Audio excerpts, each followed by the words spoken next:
क्योंकि काम का ज्वर सवार हो जाता है। तो केवल काम का ज्वर ही नहीं महाराज, अगर किसी को ज्ञान का बुखार भी चढ़ जाए ना कि हम ज्ञानी हैं, तो उसकी आंखें भले ही हैं लेकिन फिर भी उसे दिखाई नहीं देगा। अभिमान का, क्रोध का, मद का, लोभ का, अहंकार का, इनका जिसको बुखार चढ़ जाए तो फिर उसकी आंख भले ही है, उसके कान भले ही हैं, उनका कोई मतलब नहीं। और ऐसा ही अजामिल के साथ में अजामिल ने पर स्त्री का संग किया तो अजामिल का नाश होने ही वाला था। हालांकि अजामिल के जीवन में हरिनाम संकीर्तन आया तब अजामिल का उद्धार हुआ। अजामिल उस वेश्या के साथ रहने लगा, पर स्त्री के संग में वेश्यावृत्ति करी और उसके साथ रहते रहते परीक्षित 9 बालकों को पैदा किया। एक दिन अजामिल के यहाँ बाहर से संत आए।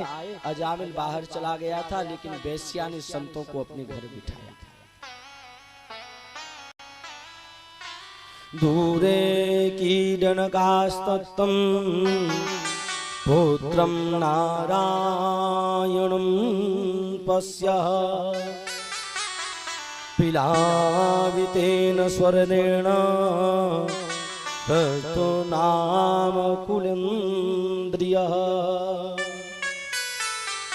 संतों ने आकर के अजामिल के यहाँ जो वेश्या रहती है उससे कहा, भैया हम रात को यहाँ रुकना चाहते हैं। वेश्या ने हाथ जोड़े, महाराज कर्म से जाति से वेश्या हूँ, आपको मैं भोजन नहीं करा सकती। कोई बात नहीं, आप हमें बना हुआ भोजन या फिर रूखा राशन पानी दे देना, हम अपने हाथ से बना लेंगे, रात गुजारेंगे, प्रातः ही चले जाएंगे। ब्राह्मण और साधु संत रुके वहां पर कुछ देर के लिए। इतने में अजामिल आया और अजामिल ने साधुओं को द्वार पर बैठे हुए देखा तो क्रोध करने लगा, भगाओ इनको, इन ब्राह्मणों से मेरा क्या लेना देना, इन साधुओं से मेरा क्या लेना देना, भगाओ इनको। वेश्या ने समझाया, नहीं, ब्राह्मणों का अपमान नहीं करना चाहिए, साधुओं का अपमान नहीं करना चाहिए, भक्तों का अपमान नहीं करना चाहिए। अरे रात तक रुकेंगे और फिर प्रातः होती वो चले जाएंगे। अब जैसे ही प्रातः हुआ तो ब्राह्मणों ने, साधुओं ने कहा, अरे वेश्या देवी, भोजन तो शाम को हमने कर लिया, अब हमें दक्षिणा और दे दो। अजामिल को क्रोध आया, सुनो महाराज, दक्षिणा तो तुम्हें पहले ही दे दी हमने। बोले क्या? शुक्र करो तुम्हारे कमंडल लोटा लुटिया हमने छुड़ाए नहीं है, अन्यथा हमारे द्वार पे कोई ब्राह्मण आ जाता तो लोटा लुटिया छीन लेते, तुम्हारे नहीं छीनी है, यही सबसे बड़ी दक्षिणा है। वेश्या ने समझाया, नहीं, ब्राह्मणों से ऐसे बात नहीं करनी चाहिए। वेश्या ने कहा, महाराज क्या दक्षिणा दूं, मैं दक्षिणा योग्य ही नहीं। ब्राह्मणों ने और संतों ने एक ही बात कही, अरे वेश्या दक्षिणा में हम कुछ धन नहीं मांगेंगे, बस एक ही बात मांगेंगे। बोल क्या? यदि दक्षिणा हमें देना चाहती हो तो जब आपका 10वां बालक गर्भ से बाहर आए तो आप इस बालक का नाम नारायण रख लेना, यही दक्षिणा दे दो। हाँ महाराज, मैं आपको वचन देती हूँ, अपने बालक का नाम नारायण जरूर रखूं। स्वागत, नारायण जरूर रखूं। और जैसे ही 10वें बालक का जन्म हुआ वेश्या के यहाँ, अजामिल के यहाँ, उसका नाम नारायण रख लिया। अजामिल की पुत्र में आसक्ति उलझ गई तो अजामिल अब तो हर मिनट मिनट पे नारायण चलो बैठ जाओ, नारायण चलो भोजन कर लो, नारायण चलो नहाने, नारायण चलो खेलने, नारायण उठ जाओ, नारायण बैठ जाओ, नारायण नारायण नारायण गाने लग गया अजामिल। कहाँ तो पाप करता था लेकिन अब पुत्र के चक्कर में पड़ के नारायण नारायण गाने लग गया। और जैसे ही अजामिल के मरने का समय आया, काले काले भयंकर 4 यमदूत प्रकट हो गए। और जैसे ही अजामिल ने देखा यमदूत आ रहे हैं काले काले, अजामिल घबरा गया, बेटा नारायण बचाओ, अरे बेटा बचाओ, नारायण बचाओ, बेटा नारायण बचाओ। और मरते समय जब ऐसे कहने लगा कि बेटा नारायण बचाओ, तो बंधु वो बेटे ने तो नहीं सुनी लेकिन परम पिता परमात्मा ने सुन ली। विष्णु भगवान ने तुरंत अपने 4 विष्णु दूतों को आदेश दिया, जाओ जाकर के रक्षा करो। और तुरंत भगवान के 4 सुंदर विष्णु दूत प्रकट हो गए और यमदूतों को धक्का मार के धरती पर गिरा दिया। यमदूत बेचारे तिल मिला करके खड़े हुए हैं, भैया तुम 4 चमकीले चमकीले कहां से चले आए, कौन हो तुम? भगवान विष्णु के दूत बोले हमारी छोड़ो, तुम बताओ काले कलूटे से हो, तुम कहां से चले आए, तुम कौन हो? बोले हम यम के दूत हैं, यमराज के दूत हैं।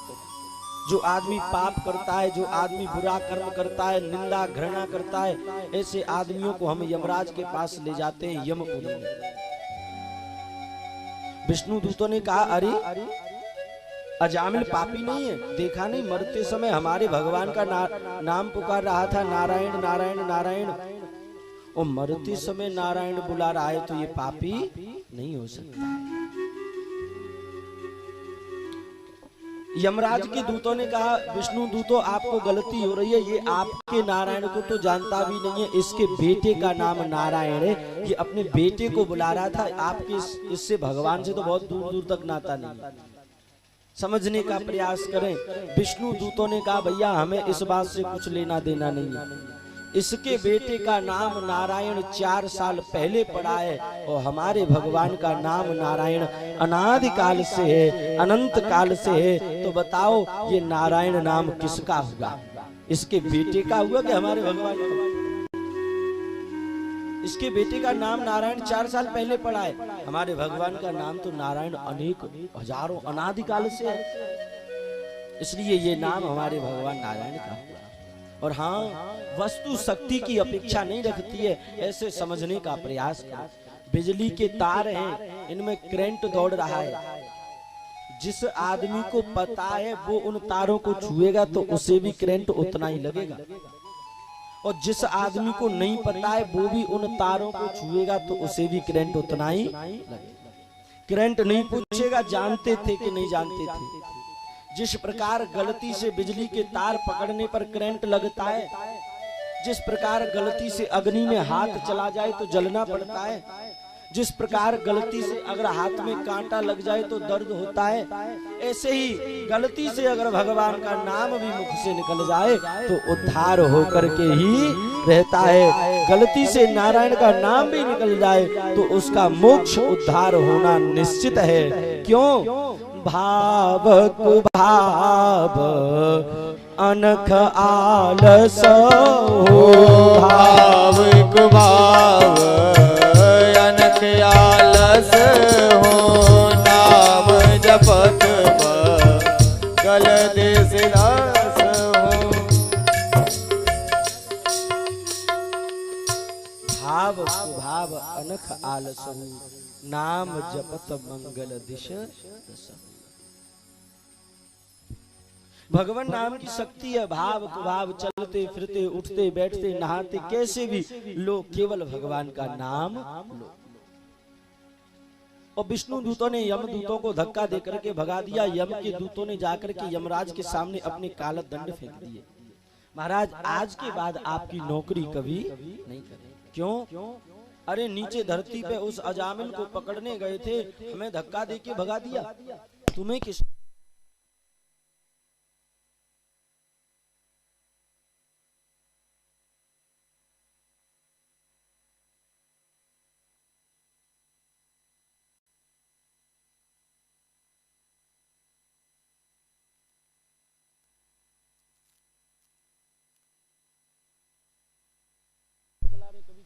तू क्या गई भाई?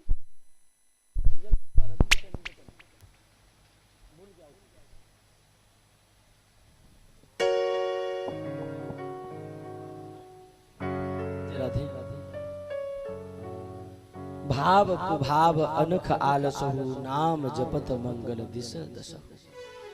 यम के दूतों ने अपने काल दंड फेंक दिए। महाराज आज के बाद आपकी नौकरी नहीं करेंगे। क्यों भैया? नीचे हम अजामिल को पकड़ने गए थे, हमें धक्का देके भगा दिया, तुम्हें किसने भगा दिया? बोले विष्णु दूतों ने। क्यों? बोले अजामिल मरते समय नारायण का नाम पुकार रहा था, और जैसे ही यम के दूतों ने अजामिल नाम लिया, नारायण नाम लिया, तो यमराज ने मुख पर हाथ रख दिया। सुनो, ये नाम अब की बार लिया सो तो लिया, अब दोबारा इस यमपुरी में नारायण नाम मत लेना। पूरी की पूरी यमपुरी में पापी रहते हैं, और पापियों के बीच में अगर नारायण का नाम लिया जाए तो सब पापियों का उद्धार हो जाएगा, अपना धंधा चौपट हो जाएगा। पेट्रोल पंप पे माचिस की तीली जला के फेंकना खतरे से खाली नहीं है। जिस प्रकार पेट्रोल पंप पे अगर माचिस की तीली जला के फेंक दो तो विस्फोट हो जाता है, ऐसे ही पापियों के बीच में अगर भगवान का नाम ले लो तो सब पापियों का उद्धार हो जाता है। इसलिए मैं तो आपसे बस निवेदन करूं, अगर आपको अपने बालकों के नाम रखने हैं तो परमात्मा से संबंधित रखिए। करसो कर्म करो विधि नाना और मन राखो जहां कृपा।